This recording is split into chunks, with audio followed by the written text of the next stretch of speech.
yeah, so let's do some exercise, and then I'll just teach you first some basic Tagalog or Filipino words. Okay, so I have here, let's start with this one. This is a 35 pounds. I'm gonna do the side ones. Okay, this is heavy. Alright, so first is like this. Let's start with the basic ones. Like, what is your name? Because like if you're, so most people that travel to Philippines are the ones like to really want to learn some of those words. So let's say, what is your name? So in Tagalog, it would be, ano ang pangalan mo? Ano is what, pangalan is name, mo is your, like your name. So what is your name?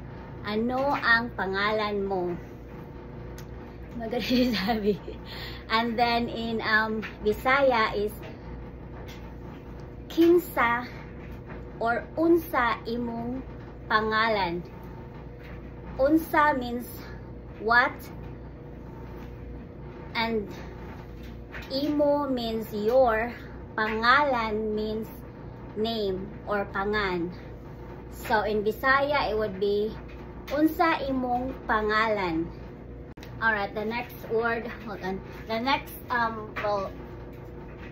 phrase would be, sentence would be, where do you live? Where is saan in Tagalog. You is ka. Live is nakatira. So to put it all, it's gonna be, saan ka nakatira? Where do you live?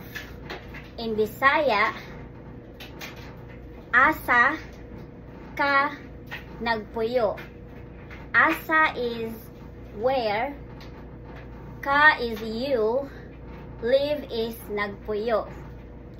So again, where do you live in Tagalog or Filipino is gonna be, saan ka nakatira? In Bisaya, it's gonna be, asa ka nagpuyo. Oh my God, this is so heavy. So that's all for today for that for our video, and then I'll teach you more next time.